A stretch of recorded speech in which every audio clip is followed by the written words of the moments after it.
Queensland firefighters have spent weeks battling bushfires burning on Fraser Island. An emergency warning has been issued as a blaze burns towards Happy Valley. Emergency services are warning that conditions are predicted to deteriorate even further. Newly elected Queensland LNP leader David Crisafulli joins me now. Look, this is quite a dire situation for this part of Queensland. You know, how worried are you about this, David? Extremely, Sharri, and it's the jewel in our tourism crown. It's a magnificent place, and we've now effectively got half of a World Heritage Island on fire, and the question has to be asked, why? Mistakes happen, sure, but there's a culture where we in this state haven't been prepared to do the backburning necessary. We haven't been prepared to do the maintenance on national parks. We've allowed the feral pigs and weeds to run rampant in many cases across the board. And this is the chickens coming home to roost. And we're going to be asking some serious questions during estimates, I can tell you.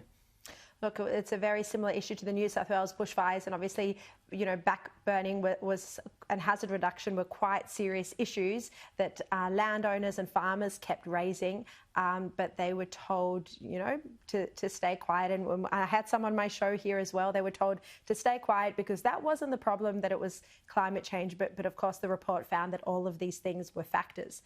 Now, look, I just want to turn to you, your political future. You've just taken up the role, of course, of LNP leader. Queensland voted overwhelmingly for Scott Morrison in the federal election May last year, but turned away from the party in your recent state election. Why do you think Queenslanders were so unwilling to give the LNP a go? And, you know, what are you going to do to turn this around? I'm not sure, Sharri, but we've got to start listening and we've got to start connecting. And you mentioned it's about me. Well, it's not. It's about Queensland, and we've got to get back to those values that drive us as a party and drive us as a state. Now, you're right, the Labor Party were re-elected, and I will always respect that mandate. But I don't think for one moment that Queenslanders gave them a blank cheque to continue doing the things they do. Economically, this state is in a world of hurt at the moment. There's 214,000 Queenslanders who don't have a job at Christmas time, who can't look their loved one in the eye and say, I can provide for you at the most important time of year. So we've got to ask that question. The government went to the election and said we'll need to borrow $4 billion in debt, and then 1 month later handed down a budget that had $28 billion in new borrowings. That's 7 times. And despite that, our net worth as a state barely moved. So there's questions that need to be answered, and we're going to ask them. But we'll do it with grace and humility. And if the government does something right, I'm going to be the first person to say, job well done. But where they don't hit the mark, we will be a forceful opposition. And I think that's what people are yearning for. Look, the economic situation in Queensland was the same, you know, throughout this whole year. But when you say you're not sure in what you're going to do to turn this around, you know, have you got any ideas? Did you pitch anything to your colleagues about why you would be a better fit for the LNP as leader? Because, you know, Queenslanders really did bring the election home for Scott Morrison, but somehow your party at a state level is not connecting with voters. Yeah, overwhelmingly. You ask what it is I stand for. I think there are 2 factors that will decide the next election. And look, issues will always come and go. We're talking about one at the moment, poor management of national parks. But overwhelmingly, there'll be 2 reasons why people will look for change in 4 years if we're a good, credible opposition. One is integrity, and the way that we conduct ourselves and the way that the government conducts themselves. And I've named a shadow minister for integrity. That's how serious I take it. And it's someone, Fiona Simpson, who's been in the parliament a long time with an unblemished record.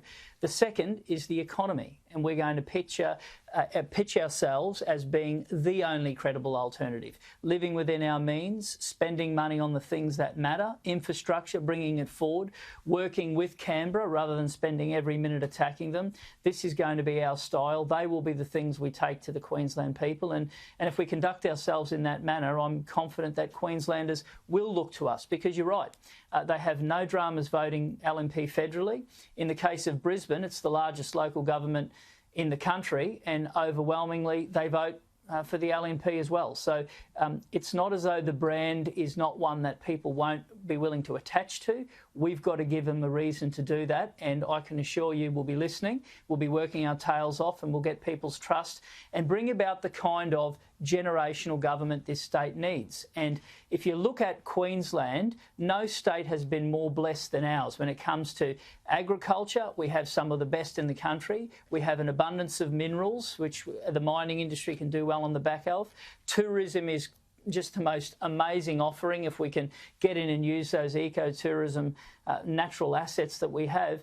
And economically in the southeast, where else would people want to live? We can attract people here and do business as well. Okay. Look, state premiers across the country have been rewarded for their handling of the pandemic. Do you acknowledge that Queensland Premier Anastasia Palaszczuk has done a good job handling COVID-19? Well, she accepted the advice of the Chief Health Officer, and we agree that that was a good way forward. What I want to see into the future is I want to see how do we use our status as being clean and green to make economic hay for ourselves? How do we picture ourselves as being the only place that somebody from overseas will want to come to once the borders are open and once we've dealt with coronavirus? How do we make Queensland be front and centre? How do we make people look to us as being the place where they want to headquarter their business? We've got to get this state back to work. Now, long after coronavirus is dealt with one way or another, we have massive economic challenges as a state and as a nation. And the place that moves decisively and cleverly will be the one that prospers, and I'm determined to make sure that place is Queensland. All right, David Crisafulli, thank you very much for joining me this evening. Thanks, Sharri.